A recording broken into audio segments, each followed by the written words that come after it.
All right. Hello, everyone. Today we have our illustrious Our Folks members, about four out of the eight total participants, and we'll be doing a reflection broadcast on their experience in the program. So today we're joined by Annie, Chancey, McKenna, and Crystal, and they'll be taking a retroactive look back at their experience over these past 8 months.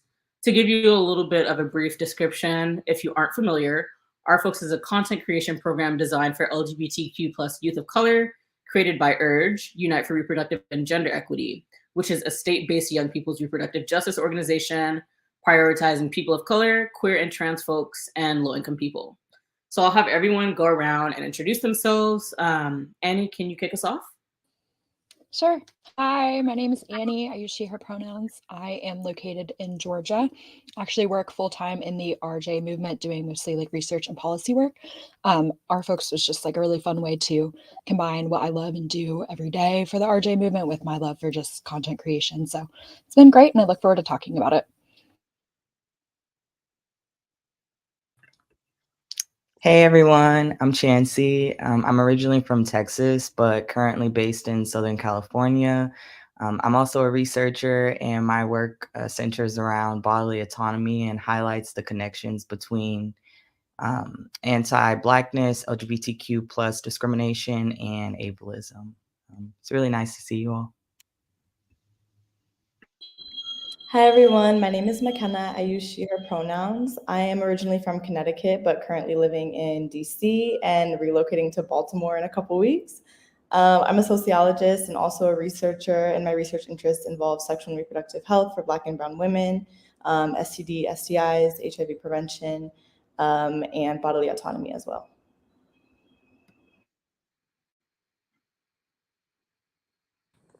Olivia? We're just introducing ourselves before we hop into the stream.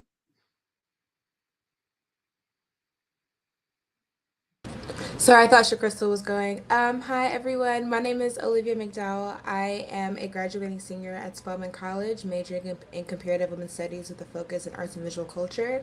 I'm from Cleveland, Ohio, and I will be returning to Cleveland, Ohio to continue my work in reproductive justice. I consider myself an abortion advocate, and also I'm an advocate for birthing rights for all people.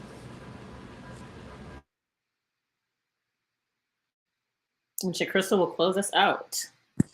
Yeah, hi everybody. My name is Crystal Williams. And I use she, they pronouns. I was born and raised in Alabama. And so my areas of advocacy are comprehensive sexual health for marginalized community, access to alternative birthing means. And I have a real passion for public health and create anything creative. So this was a great experience combining those two loves. Awesome. And I am a Leo. I work for URGE. I'm the Georgia Communications and Cultural Strategies Manager. So I work in the communications department and get to work with the wonderful people that you see here. So let's dive into the questions that we have. So what does reproductive justice mean to you now? And how has your understanding shifted from when you initially started the program? Did anything surprise you? Chancey or Annie, who wants to kick us off? I can start. I'll say, yeah, since participating in the Our Folks program, my understanding of reproductive justice has definitely expanded. I now see it as more broadly the right to make informed decisions about our bodies, while also understanding the need to center those who face additional barriers based on race, ethnicity, sexuality, and gender identity. I've definitely seen that true reproductive justice involves dismantling systems of oppression and advocating for comprehensive solutions to uplift everyone's autonomy and well-being. One surprising aspect for me was the movement's digital presence, and more so, I guess, the power of storytelling and centering lived experience. I found so much understanding and support in organizations and also movement organizers during this particularly, dire times. And that's helped me kind of combat feelings of isolation and confusion. So I've definitely seen, firsthand how crucial media and storytelling are in fostering solidarity, within our communities. Yeah, I love that answer. I feel like I thought I knew a lot about RJ getting into this program, having studied like women and gender studies in college and working in the RJ movement prior. But even though I hold some identities that could be considered marginalized, like I'm not immune from seeing things in like a white, able-bodied, like cisgender, like heterosexual lens. So I think that this program really like pushed me to think beyond even the framework that like I just feel like I have internalized. So I just continue to like push myself to think about those most marginalized, even if that's not something that like I identify with. I definitely have changed my definition of RJ. I now define it as the freedom, education, support, and access to control our own reproductive and bodily narrative. And I just am really grateful for the push that I got with my writing and content creation to just see things from a different lens. Yeah, so the word narrative came up when both Chancey and Annie were talking. Also storytelling, and even the angle of how prevalent the digital presence of the reproductive justice movement is online. I saw a couple of head nods with that. Did anyone else want to speak to that component?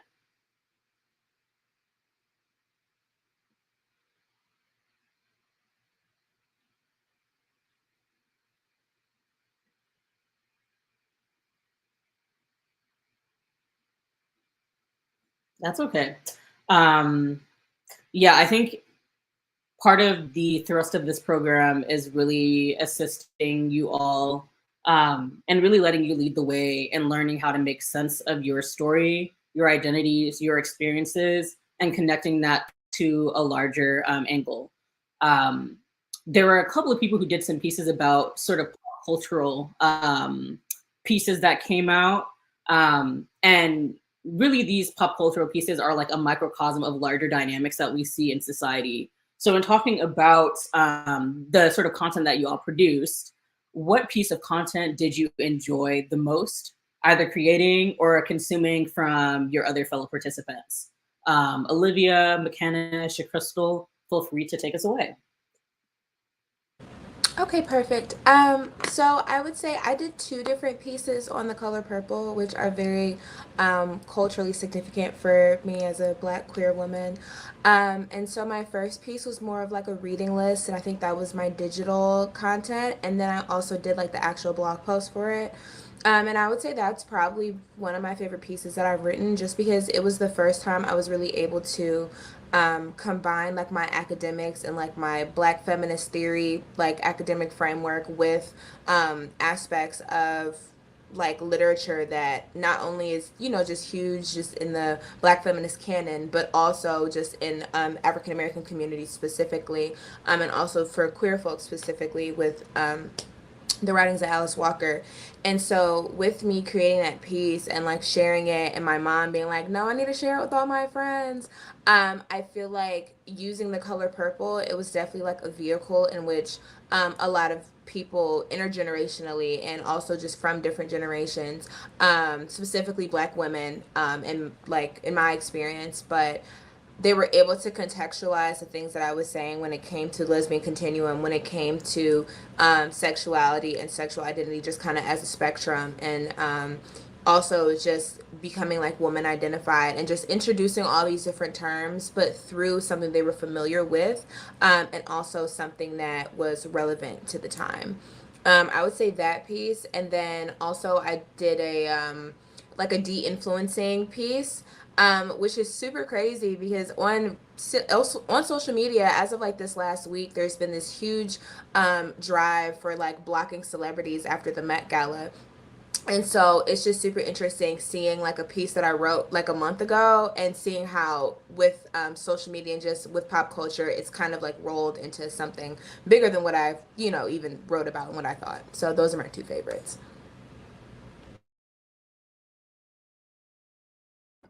Yeah, I love that. And I love those pieces as well.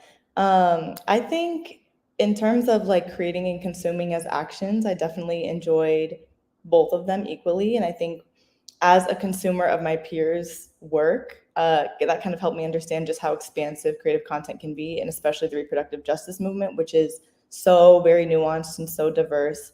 And seeing how all of us kind of approached our creative content differently was very inspiring, and also like allowed for a lot of reflection as well. I think I also really enjoyed writing the blog posts in the beginning. I am also an academic by trade, so I remember my first draft being super like lengthy and just like a lot of academia, a lot of like word vomit in that way, and just kind of learning how to reshape those words and what I was thinking and my thoughts, and having them come together, and learning how to write creatively, but also holding my own beliefs and my own opinions, as well as I do consider some of them to be op-eds. And then and I really also feel like I could push myself in that way. Like that was huge to get kind of out of that type of language and writing, and to make it more accessible, and to make it more relatable as well. And in terms of the pieces that I enjoyed creating the most, I did an infographic on PMDD, which really helped me kind of settle into my own realization of what I was experiencing, and what was being denied to me in terms of comprehensive reproductive health access and care. And I also did a Twitter thread based on the same topic, describing my own experience with healthcare and receiving a diagnosis. And I think that felt not only very empowering, but also it was a learning experience for me as well. I was learning how to creatively share something that I was going through, but also making sure that I was sharing resources and education as well. And that was definitely a give or a pull and push type of situation with creating that. So yeah, I definitely enjoyed all aspects of the content creation, but those two pieces stuck out to me in particular.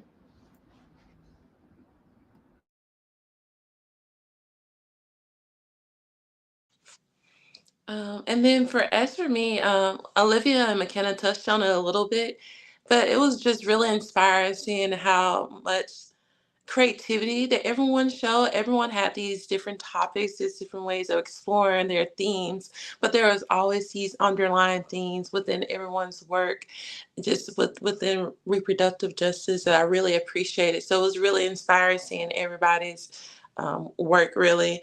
And I think my favorite piece that I did was um, my piece about the South, like don't discredit the South. We still have a dog in the fight, and I just really enjoyed it because I was able to put in like Southern sayings and idioms and paint a picture of the South that was romantic but also realistic about the state of the South and the reproductive justice scene.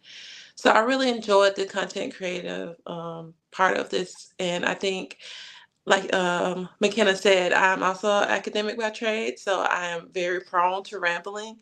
And it was just really interesting seeing how my voice developed over this time.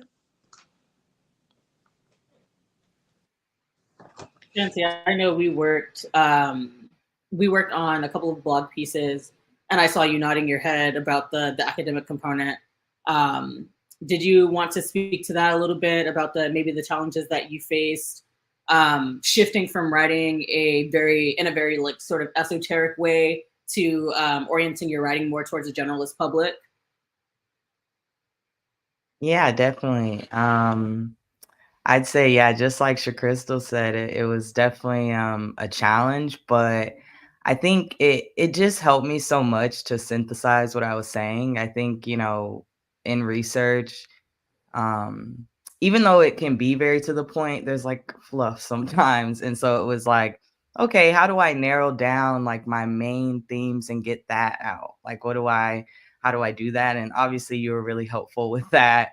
I always felt kind of like, okay, at least I know Aleo will give it a little once over and help me kind of narrow it down. But it was definitely a challenge at first. I think, being in the like journalism, like doing the blogs at first, I was like, okay, I got this. Like I have a little leeway on like the word count, like it's fine. And then once I like got to content creation, I was just like, I don't even know how am I gonna, like, I did a TikTok and I was like, how am I gonna say what I need to say in a minute? Like, I couldn't wrap my brain around it. So it was really fun though. Like, I was like, okay, this is definitely gonna be helpful in my research for sure. Like, I can just get to the point much sooner. So yeah, thanks. Yeah, thanks for adding that on.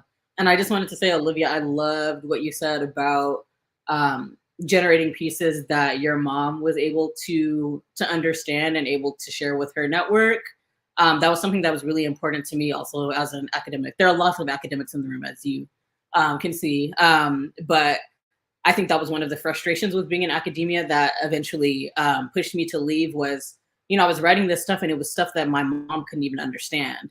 And so writing in this format, generating content in this way that's accessible, just really widens the audience and allows you to speak to the people who are really the most marginalized when it comes to being in the reproductive justice space. So yeah, that was just a lovely addition. So let's move on to our next question. What medium of communication, graphic series, Twitter threads, TikTok, and also in tandem with that, the platform, Facebook, Instagram, YouTube, were you most drawn to and why? And Chancey and McKenna, whoever wants to take us away first. I can go first. I was just gonna say that I really liked creating like Instagram graphic series and slide decks. That was probably the best way I felt I could like pair eye-catching like themes and images. And it was a really fun challenge to figure out how to grab people's attention and encourage them to, stop and learn more. Um, and I also felt like there were so many informational pages on Instagram. So it also just felt like people were accustomed to consuming that type of information there. So it was just the place where I think I found my voice the most, like was able to kind of, especially in, yeah, choosing images and making the themes. And I really liked using Canva. So that was just the one that I felt like after a while, I was like, okay, this feels most comfortable for me. Yeah, I would definitely agree. I feel like I'm most familiar with Instagram or TikTok, like as a platform. The only thing with TikTok is I do enjoy video editing, but it's time consuming, and it's very perceptive. So I do think that infographics are kind of like my sweet spot in terms of content creation or graphic design and information, which all of us love. We all love information here, I see. And yeah, that just kind of like seemed like a perfect combination of both. And I also wanted to add to Chancey's response that I did a Twitter thread after seeing your Twitter thread, Chancey, and was like inspired by that. So I think that again, like back to the idea of like seeing how other people navigate, even if it's the same platform, navigating it differently with like a reel or a Twitter thread on Instagram or like an infographic, which is also really cool. We have a surprise guest. Not a guest, but this is one of our other our folks participants, Margaret. I'm so sorry I did not see you in the little room, but I'm so happy that you were able to join us. I'll just reiterate the question again in case you weren't able to listen in. But we're talking about the medium of communication, be it graphic series, Twitter threads, or TikTok, and the platform, be it Facebook, Instagram, YouTube, TikTok. Were you the most drawn to, and can you talk a little bit about why? Yeah, for sure. Thank you for letting me in. I'm so sorry that I was a little bit late. But yeah, I think again, like Chauncey McKenna, like I also was very drawn to Instagram, but I was kind of surprised by it because I am like very similarly like I'm like a writer. I like I'm usually drawn to like longer form content. So I at the beginning I was so excited to like write blogs and like kind of have like a bigger I feel like amount of space to like say what I wanted to say. But kind of as I went through it and like I started with content creation and like at first I was like, "Oh, I have no idea kind of what I'm doing."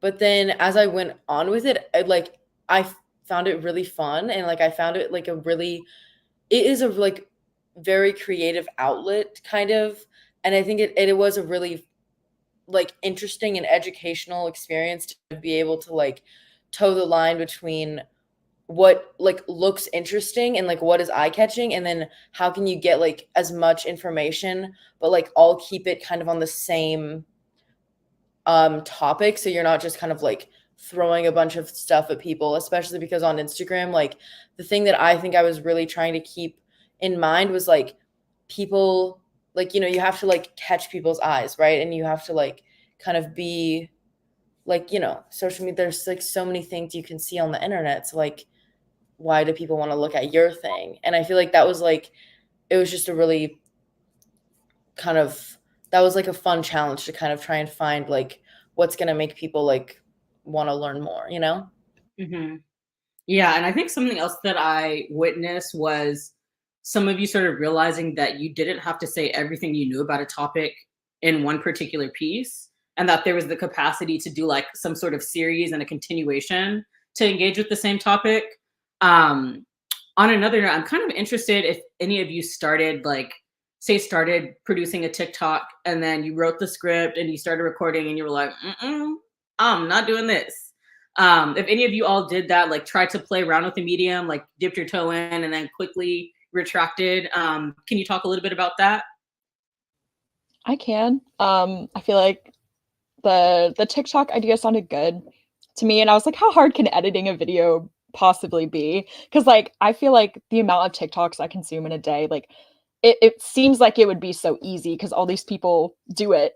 And I like wrote the script for it and realized that it's really hard to say what you need to say in like a minute. It's even harder to like get in front of a camera and say that and be interesting to look at. I think that's like the struggle, what the struggle was for me, because like it's not like you're talking to like a friend when you make a TikTok video. Like you have to be like a little more animated and like involved.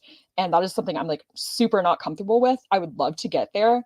Um, so that was like a huge challenge for me, was like wanting to like try the TikTok and trying it out a little bit and just feeling like there was no way I was going to be able to like have the time to do that, because I did not realize how long like video editing takes, which was like a little naive of me. But yeah, that was definitely something I learned. Mm-hmm. Yeah, and I think the platforms themselves also make it challenging to produce video content and even like shorter graphics because they want to keep people within their platform. So like putting links on some of your videos or on your Instagram post, usually it's like the better option is to put it in the link in bio. But we can see the metrics and like it's very infrequent that at least for like posts that we create that people actually go off the app.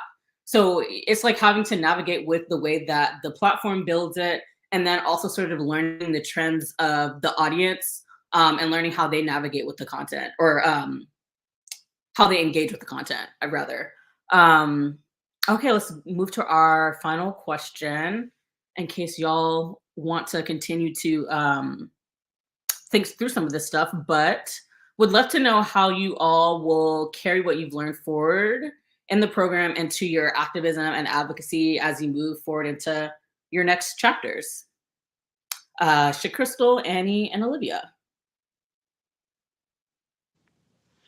The biggest thing I feel like I learned throughout this is that I shouldn't let my fear of perfection affect what I want to do in the future.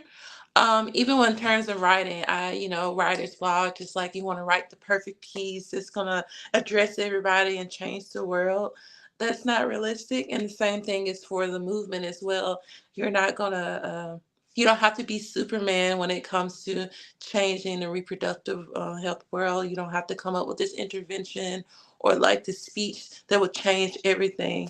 Like y'all were saying before, if you're able to connect with those marginalized communities and raise their voices, that's good too. You don't have to do it all. So don't let, like, for me personally, don't let that fear of perfection affect me and what I want to do moving forward. I love that so much because I feel like that was such a part of my experience too. Like I think a lot of us can agree with like the perfectionism aspect, especially with writing. Like I get in my own way so much with trying to write like the perfect rough draft, which is like really what gets in my way. So this was definitely like a practice in writing a draft that is truly rough and like working from there. But as far as like adding on to like what I learned and what I'll take away from this, in my job now, I do fake clinic research, and a lot of it is very like policy heavy. And you know, growing up in Georgia, like there's fake clinics like everywhere, but I really didn't know a lot about them. So I think moving forward, I'm going to take like what I learned from this program and content creation to be able to be like a better educator and communicator about a topic that, you know, is really important to my community, and figure out a way to make engaging and educational material that can really, really teach and inspire people to act. So that's what I'm going to take with me moving forward. It was definitely a challenge at times to figure out, like a lot of y'all said, to have like a very like content forward voice. But very, very grateful. And I think this experience will help me moving forward. So for me, I honestly am pulling from what both of you have said so far. Definitely like shutting the idea of the perfect rough draft. Um, yeah, like I don't know, I beat myself up so hard when it comes to like writing, because I just want like that first draft to be perfect when like that doesn't really make sense when you think about it.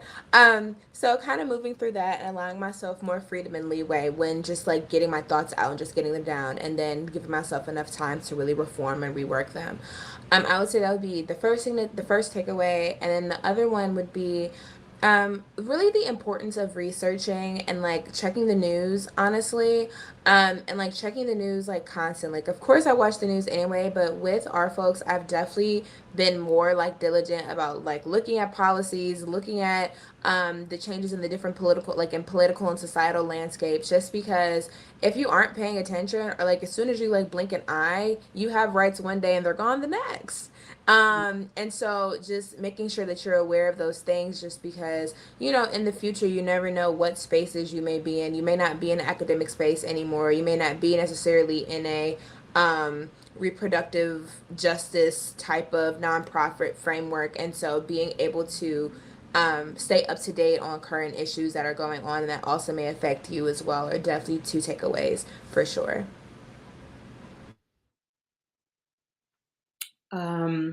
Did anyone else want to hop in on this question?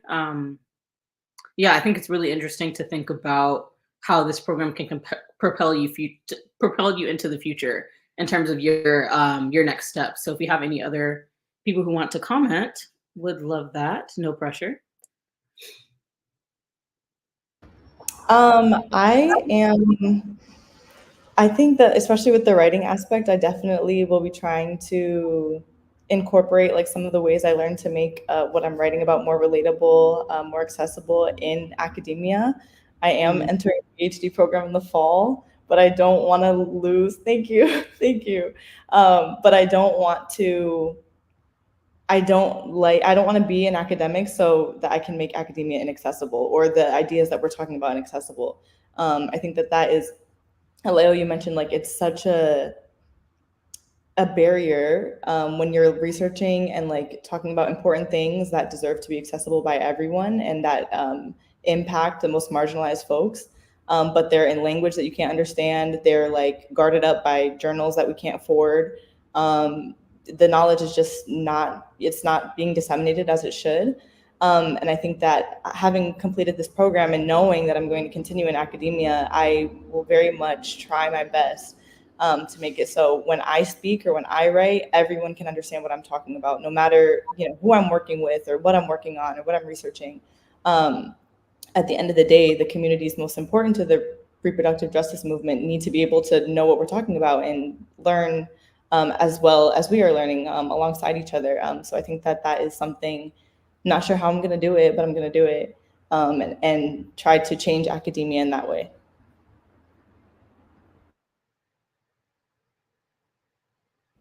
I kind of like going off of that, I think that's something that I'm going to really take moving forward is like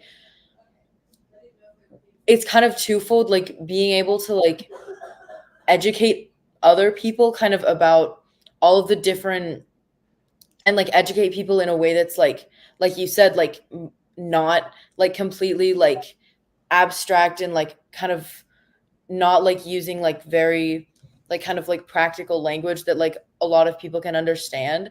I think that that's something that like I kind of sometimes like I just like start like saying things and people are like, what are you talking about? Like, why, like you don't need to like use like all of this like flowery language, and like, it's good to just try and like make sure that everyone can understand what you're saying. And I think like the other thing with that is like something that I kind of have noticed, like as I was like, talking to like my family and friends and everything, and I was like, oh yeah, like I'm doing this thing, like, look at what I did, like whatever, like with the Our Folks program.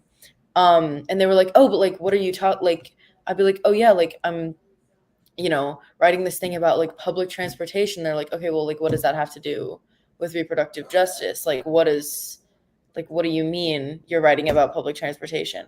And like to me, I was like, oh well, it makes sense. But I think that like that's something that I'm gonna take away is kind of like learning how to like connect a lot of different things, and like kind of showing people that like there is like such a big scope of like issues are not just about like one thing. And I think that like that's definitely like something to like really keep in mind. And that's just something that like I kind of want to like help, I don't know, like diffuse into like my like like community circles and like my activist circles, to kind of be like, yeah, like there's so many different like aspects to an issue, and like it's really important to like make sure that you're like taking and like making change at like a lot of different levels, if that makes sense. Yeah, that totally made sense. I think one thing that this program really emphasizes is that not only are we looking at education from the perspective of sharing information with people, but there's also a process of unlearning that's happening when we're introducing the framework of reproductive justice. Because Margaret, as you mentioned, it seems like the understanding that your family had was really one that was oriented towards reproductive rights, which historically has been very focused on abortion, very focused on cisgender, heterosexual white women. And so with this program, and as you're sharing this with your family and friends, what we're really sharing is the gospel, if you will, of reproductive justice, and how truly expansive it is, and how at the end of the day, it really is about bodily autonomy, which you can quite literally frame that in a way that touches on anything. So I think that's one, it was such a treat to be able to see all of the different pieces that you all produced, both people that I worked with directly, and those who worked with Jen, my colleague.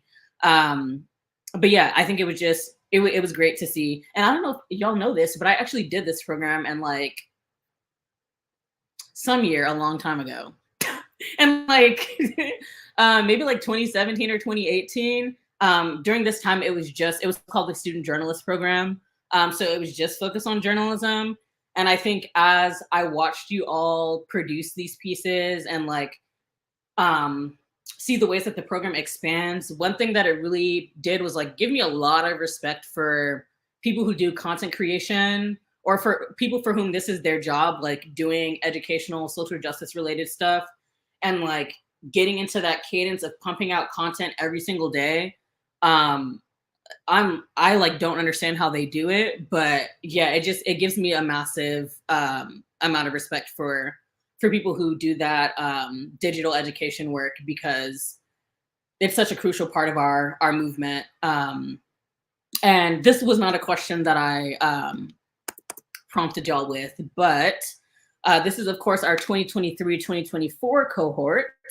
And applications will be opening for our 2024-2025 cohort in July.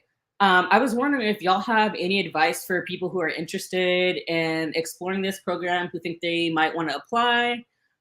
What pieces of advice would you leave them with as they prepare to apply, and as they're in the process of producing content?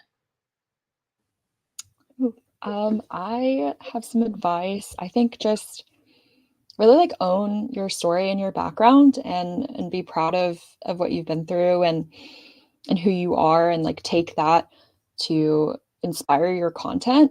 Just like having that belief in yourself and that your story matters and your background matters is so crucial to this work, because like my favorite pieces that I did in this program were the ones that I felt like I could relate to, and that I was like kind of speaking to like my younger self, and I was like writing to educate myself at like 10 years old, because like growing up in Georgia, I didn't have access to a lot of information that I like really wanted and needed. So I think that, you know, just take inspiration from your own life and let that be your guide, and you know your content will be amazing because of that, because like you matter, and like this program just draws so much on your personal experience, and like you're here because you have just such like a diverse background that matters to the movement. So definitely embrace that.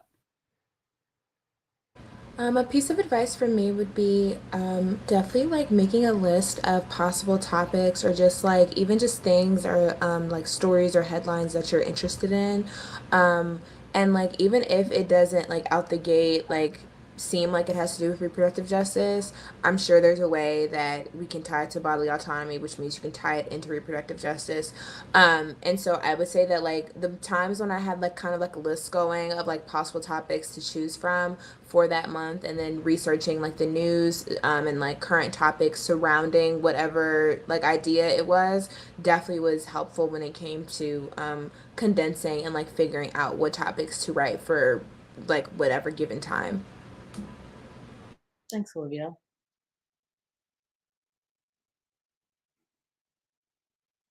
Any other little stragglers? Oh, also, Oh. don't be afraid to like ask for help. And like I know there was a few times we reached out to each other in the group meet, like, hey, how are you guys going? Or even like the Tuesdays where you're able to kind of drop in. I would say definitely utilize the cohort, because you have a bunch of like amazing people who know, you know, a bunch of different facets of information that can really be of assistance.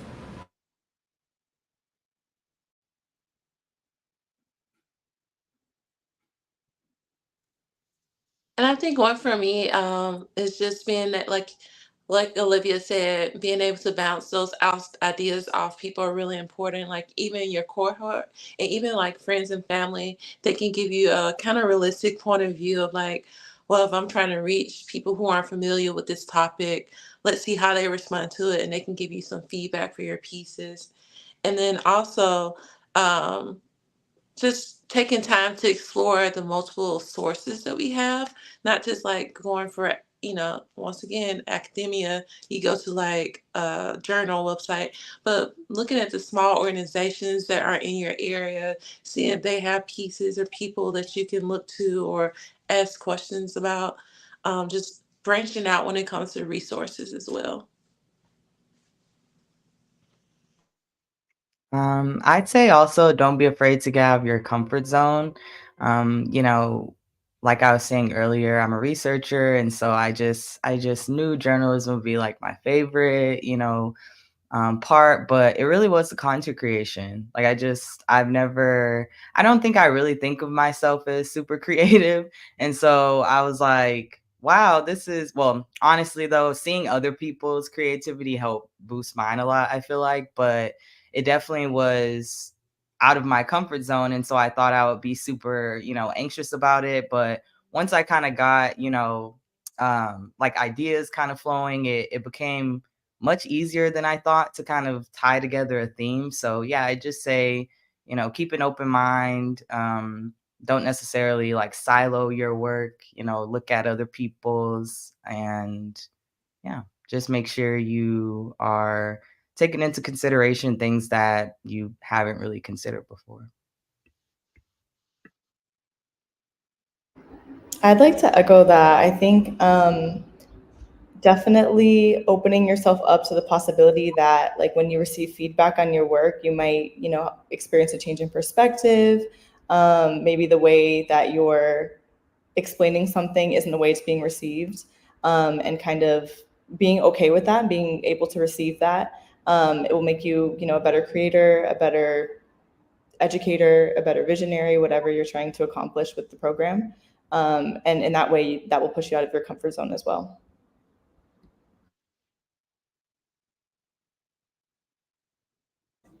Yeah, and I feel like everyone kind of like touched on a lot of really important things, and I think something else to like keep in mind is like it's really like yeah, like looking around at other people's work and like also like recognizing like yeah, you like if like if you're interested in doing this program, like most likely like you have a lot of like ideas or like you have like some kind of like drive or something that's like pushing you to do this, like no one's like forcing you, right? And so like I think that that's like something that's important to remember is like it's like if you like have like a vision, if you have a passion about it, like then you can like that's all you need to really like get yourself started.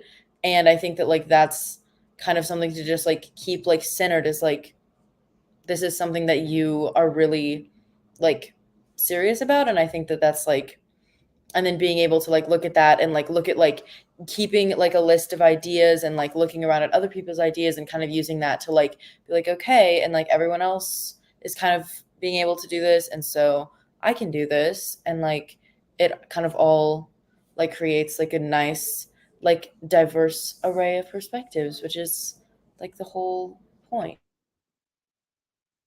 Thank you all. Those are all really great points, and I'm sure will be super helpful for the upcoming cohort. Um, I think as someone who co-runs this program, I really want to emphasize that, we have so many brilliant people in this program, but there's by no means an expectation that you come into our folks knowing everything about reproductive justice. Because we are an organization that is focused on young people, we recognize that this may be your first sort of like internship like opportunity. And so what we're really looking for is passion and commitment. It's really the interest and the drive and the desire to better understand yourself and by extension understand the world through this program. So we encourage people who are really adept at creating content and writing pieces to apply. But if you're more or if you're less familiar with generating content, we also welcome you to apply as well. Anyone else have any lingering thoughts or comments before we close out? Any questions that you were like, wish I could have said that? Feel free to hop in and then we'll close on out. Honestly, I have one thing that I forgot to shout out whenever we were talking about, content that we really liked. I wanted to say, Annie, your burn book like content that you made was so inspiring. Like I saw that and I was like, oh, okay, I need to step it up. That's kind of what I was talking about when I said, looking around, I was like, oh, okay. Like I learned so much just looking at how other people kind of frame things, how they put together their themes. And so I just wanted to shout you out, Annie. Thank you. That's so nice. Yeah, I really enjoyed like the Instagram, like most people. I wanted to kind of like I wanted to answer which one was my favorite earlier, so I'm gonna answer it now. I loved both the content creation and journalism that I did about like the intersection between reproductive justice and fat phobia. I feel like it's a topic that isn't talked about like as much as I wish, as someone who's like in a larger body and who has been in a larger body most of my life. So that was like really like empowering for me to do. And I think that that's like what I hope everyone's takeaway is from like the Our Folks program is that like talking about your own personal experiences and using it to be like a good educator is like empowering and it makes you feel good. And like I finished those pieces like feeling like good and like my experience was like meaningful and it had a purpose. So I think that that's like the best takeaway I had from this whole program. So anyway, thank you. I really appreciate that. Anyone else? All right. Well, thank you all for joining us, participants and viewers alike. We referenced a couple of pieces of content throughout this conversation, and you can find those both on our website, urge.org, as well as our Instagram, urge_org. If you're interested in applying for next year's cohort, again, the applications will be coming out sometime in July.